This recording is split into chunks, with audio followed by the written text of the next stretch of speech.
Vanessa Hudgens. What's going on? You're watching RedEye, and make sure you check out Gimme Shelter in theaters on January 24th.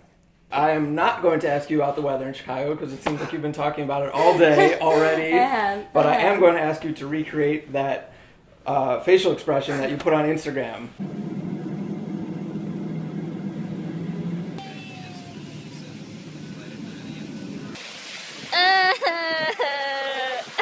That was pretty fantastic. Thanks. It's funny because even watching back at it, it makes myself laugh because I can see myself trying to not laugh at myself.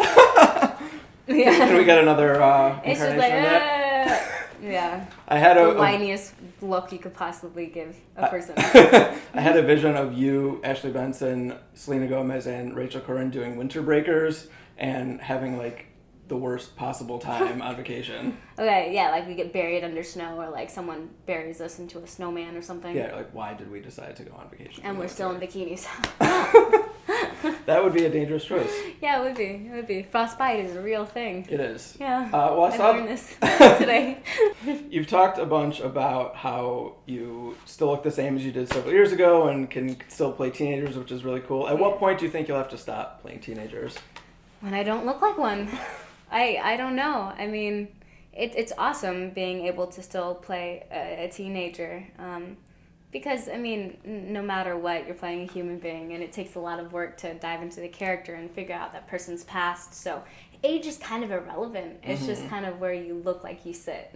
I think it would be awesome. Or would it be awesome if you were, like, 38 and still able to play a 17-year-old? Yeah, that'd be, like, the best thing ever, right? When you're 50, people say you look like you're 30. That's amazing. That's every woman's dream. Before shooting the film, you actually moved into a shelter. Is there a story that you haven't gotten to tell about that experience that you can talk about now? Oh man. I don't know. It was just kind of a funny, odd experience. I mean, the kids are there all the time because the mothers are there and they have their children.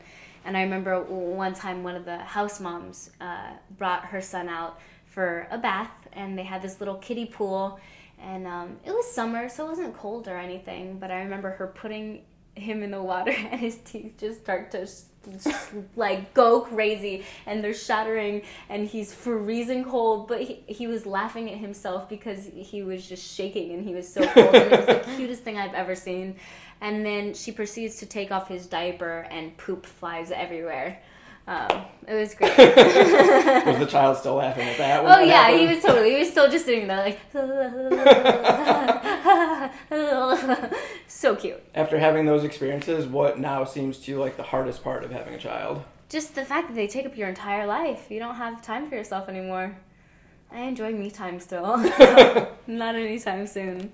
Well, I know you auditioned in character for this movie. How different was your appearance on that day compared to how it turned out in the film? It's 100% more dramatic in the film, for sure. I mean, I didn't wear any makeup when I went in. I wore baggy clothes. I put my hair back. I was listening to gangster rap music all day. What artist? I mean, like Wu-Tang, just heavy, grimy, good. Can you remind me how a Wu-Tang song goes now? There's a lot. I mean, there's like Method Man, which I knew way too many of the lyrics of. Really? So don't test me. I'm testing you right now. Prove it. No, it's not ladylike. It's not ladylike. That's Vanessa time. That's what I have for myself. Okay. Rapping. But yeah, and then I mean, I put on 15 pounds for the film. I chopped off all my hair. My skin was really bad, and I made it even worse with makeup. I had fake piercings and tattoos. The way that I walked was different. The way that I talked was different. So it was a completely different person, Apple. I lost sight of Vanessa for a while. Right. So for the audition, it was mostly the Wu-Tang. It was mostly Wu-Tang. Wu-Tang was responsible of me getting this role. No. Well, in the movie, you drink a raw egg, eat from the garbage, steal a car. Yeah. Of those three, which had you done most often before filming? Yeah, I've had zero experience in any of those. A lot of firsts in this movie, then. Yeah, I would hope so. Yeah, no, none of it. The part that freaked me out the most was the raw egg. How come? Well, no, honestly, all three of them really freaked me out. The raw egg was disgusting because it's a raw egg, and that's just disgusting. It's simply put. Self-explanatory. Yeah. The stealing the car was really traumatic for me for some reason, because the guy who tells me to get in the car, his name was Jeff. He was kind of my bodyguard. He was looking out for me the whole time. And they wanted me to drive the car really close to him, and he bangs on it, and he yells at me. And it was so much to take all at the same time that I just had a panic attack, and I kind of lost it for a second because it was really overwhelming. Mm-hmm. And then eating out of the garbage was horrible as well because there was a paparazzi there that day. So pictures are out of Vanessa eating out of the trash. And I'm like, no, it's apple. Do you remember what you were eating? A peanut butter jelly sandwich. How was it? It's great. I mean, we put it in I made sure that it was going to be safe and clean when I got to it, but it's still uncomfortable. It's a very real moment, I think, too, for the character, because that's something that really does happen when you're homeless. When it's such a low point for anyone. It just doesn't feel good. I've seen several people in interviews that you've done about this movie still calling it like a transformation, and while it certainly doesn't look like you, yeah. I'm well aware of how many other awesome and challenging and strange roles you've taken. Thank At you. what point does it become a little bit frustrating for you to be like... I mean, I feel like to each their own. People are going to remember what they want to remember, and they're going to see what they want to see. So. I mean, Spring Breakers, The Frozen Ground, Yeah. Band Slam, Machete Kills, Sucker Punch. Yeah. There's more times when you've been in a role like this than you haven't. Yeah. Yeah, people choose what they want to see. And some people, they don't really know what I've been doing. And sometimes they do, and then they get it. And some people really appreciate movies, and they get it. But not everyone. And that's okay. It's all good. You're very nice to the interviewers who don't know about those 7 movies. What do you think about shows like Teen Mom, 16 and Pregnant? And did you get, when you were with the girls at the shelter, did you get any sense that they watch those or have an opinion about them? Oh, no. They could care less about any reality, celebrity, nothing. They honestly, they don't care because it doesn't really feed to their survival, and that's what life is for them at that moment. It's survival. For themselves and for their children. They didn't care that I had been in movies. It didn't mean anything to them. So, I mean, it's survival. TV and reality is just whatever for them. Is there any of that stuff that you enjoy?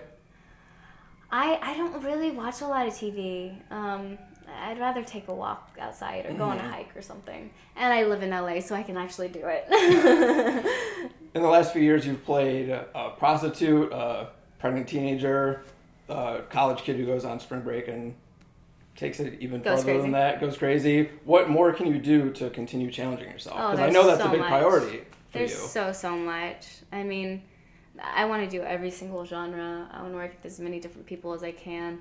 I want to continue to become a chameleon. I'm blessed with 10,000 ethnicities. Maybe not 10,000, but a lot of ethnicities that it's easy for me to kind of bounce around and really change the way that I look. And I love that. I love being able to give an audience member the experience of seeing a character and not seeing an actor.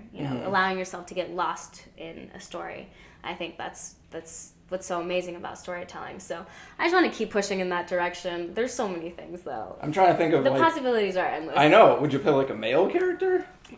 I mean, there's 12th Night, where